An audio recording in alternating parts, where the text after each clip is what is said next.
Good morning everyone. बच्चों, हम फिराक गोरखपुरी की कुछ गज़लों की व्याख्या कर चुके हैं, तो चलिए डिस्कस करते हैं आगे की गज़लें। पंक्तियाँ ध्यान से सुनेंगे। फितरत का कायम है तवाजुन आलमे हुस्न इश्क में भी, उसको उतना ही पाते हैं खुद को जितना खोले हैं। प्रस्तुत गज़ल में कवि ने प्रेम में डूबे हुए प्रेमी की मनोव्यथा का मार्मिक चित्रण किया है। कवि कहता है कि प्रेम का नशा अभी भी उसमें विद्यमान है। सुंदरता और प्रेम के संतुलन की ये आदत अभी तक प्रचलित है कि प्रेमी प्रेम में जैसे जैसे डूबता जाता है वैसे वैसे ही वह प्रेम को प्राप्त करने लगता है। कहने का भाव यह है कि जब प्रेमी सांसारिक बंधनों को त्याग कर अपनी प्रेमिका से प्रेम करता है तो वह निश्चय से अपने प्रेम को प्राप्त कर लेता है। प्रेमिका के प्रेम की विरह व्यथा में जब प्रेमी खो जाता है तो उसे अपनी प्रेमिका की अनुभूति होने लगती है। तात्पर्य यह है कि स्वयं को भूलने तथा प्रेमिका से अपने आप को जोड़ने से ही प्रेम में घनत्व उत्पन्न होता है। अगर संक्षेप में कहा जाए तो प्रेम के क्षेत्र में लेन देन का संतुलन बराबर बना रहता है। जो मनुष्य स्वयं को प्रेम में जितना अधिक समर्पित करता है उतना ही वह प्रेम पाता है, अर्थात स्वयं को खो देने से प्रेम प्राप्त होता है। यह सच है कि कुछ पाने के लिए कुछ खोना पड़ता है। नेक्स्ट का काव्यांश या गजल आबो ताब अशार न पूछो, तुम भी आंखें रखो हो, ये जगमग बैंतों की दमक है या हम मोती रोले हैं। यहाँ कवि ने काव्य के बाह्य सौंदर्य की अपेक्षा आंतरिक सौंदर्य को देखने और उसे अनुभव करने की सलाह दी है। कवि कहते हैं कि हमें शायरी की बाहरी चमक दमक की ओर ध्यान नहीं देना चाहिए, बल्कि उसके अर्थ की ओर ध्यान देना चाहिए, क्योंकि उसमें जो सौंदर्य विद्यमान है, पाठक के पास भी दो आंखें होती हैं, उसे वे आंखें खोलकर कविता के असली सौंदर्य को परखना चाहिए। पाठक कविता को पढ़कर या शायरी को सुनकर ये जान सकता है कि उसके शेरों में बाहरी चमक दमक है या फिर शायर ने पाठकों के लिए मोती बिखेरे हैं। कवि स्पष्ट करना चाहता है कि शायरी का बाहरी सौंदर्य तो सीप के समान है, लेकिन उसका आंतरिक भाग मोतियों के समान सुंदर होता है।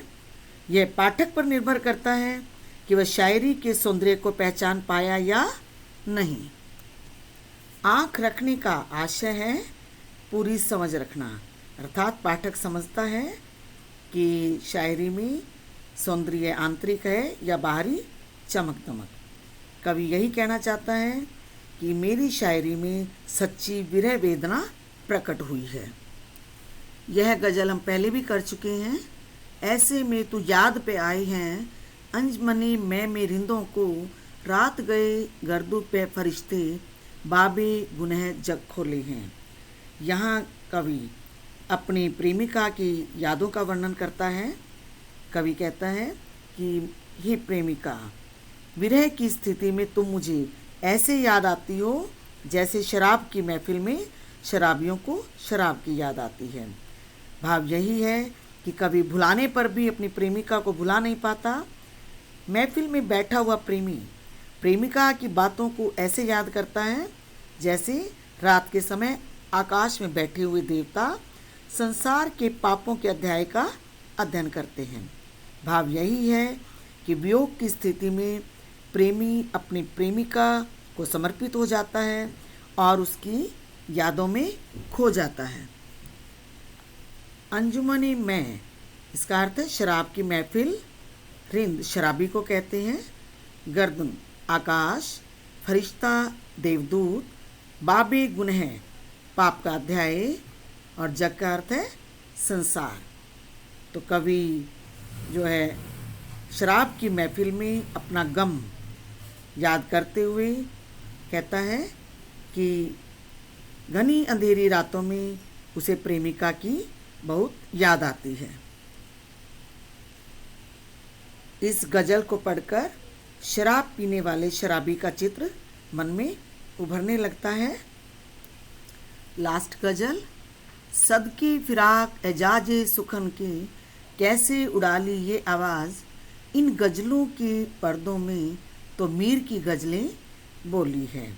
यहाँ कवि उर्दू के प्रतिष्ठित शायर मीर के प्रति अपनी श्रद्धा भावना को व्यक्त करता है। शायर फैराक गोरखपुरी कहते हैं कि मैंने प्रतिष्ठित शायर की शायरी की आवाज़ कैसे चुरा ली। इस कुशलता पर मैं अपने आप को न्यौछावर करता हूँ। कवि गज़लों के महान गायक और शायर मीर के प्रति अपनी भावना प्रकट करता हुआ कहता है कि मेरी इन गज़लों में प्रतिष्ठा प्राप्त शायर मीर की गज़लें बोल रही हैं। भावार्थ यही है कि मैंने शायर मीर से प्रभावित होकर गज़लें लिखी हैं, अतः मैं इन गज़लों को शायर मीर को समर्पित करता हूँ। आशय यही है कि कवि की शायरी मीर की शायरी के समान सुंदर और मनोरम है। अभ्यास प्रश्नोत्तर। Question number 1। शायर राखी के लच्छे को बिजली की चमक की तरह कहकर क्या भाव व्यंजित करना चाहता है? कवि ने राखी के लच्छों को बिजली की चमक के समान बताया है, जिसके माध्यम से वह यह कहना चाहता है कि रक्षाबंधन के त्यौहार पर बहनें अपने भाइयों की कलाई सजाने के लिए रंग बिरंगी राखी खरीदती हैं। इन राखियों को चुनते समय उनकी चमक का विशेष ध्यान रखती हैं। यह त्यौहार सावन के महीने में आता है। उस समय आकाश में बादल छाए रहते हैं जिनमें बिजली चमकती हुई दिखाई देती है। सावन का जो संबंध घटा का जो संबंध बिजली के साथ है, वही संबंध भाई का बहन के साथ है। Next question. खुद का पर्दा खोलने से क्या आशय है? खुद का पर्दा खोलने का आशय है खुद के दोषों को प्रकट करना। कवि कहना चाहता है जब कोई निंदक बढ़ चढ़कर कवि की निंदा करता है तो वह वास्तव में कवि की निंदा न करके अपनी कमजोरी प्रकट करता है, अपनी ईर्ष्या प्रकट करके जो है लोगों को हंसने का मौका देता है। दूसरों की निंदा करना अपने आप में बहुत बड़ी बुराई है। Next question. किस्मत हमको रोले हुए हैं, हम किस्मत को रोले हैं। इस पंक्ति में शायर की किस्मत के साथ तनातनी का रिश्ता अभिव्यक्त हुआ है, स्पष्ट कीजिए। आंसर। शायर यही स्पष्ट करना चाहता है कि संसार में जो व्यक्ति कर्म नहीं करते वो किस्मत के सहारे रहना चाहते हैं, इसीलिए वे अपनी कर्महीनता का दोष भाग्य को देते हैं। इस प्रकार के लोग मेहनत करने की बजाय भाग्य पर भरोसा करते हैं और कर्महीन होने के कारण सब कुछ किस्मत को सौंप देते हैं। ऐसे लोग किस्मत को रोते हैं, लेकिन किस्मत भी उन्हें रोती है, क्योंकि किस्मत यही कहती है कि हमने मौका दिया, अर्थात किस्मत ने जो है कर्म करने का मौका दिया, लेकिन कर्म न करके जब हम कुछ पाना चाहते हैं तो किस्मत भी हमें रोती है।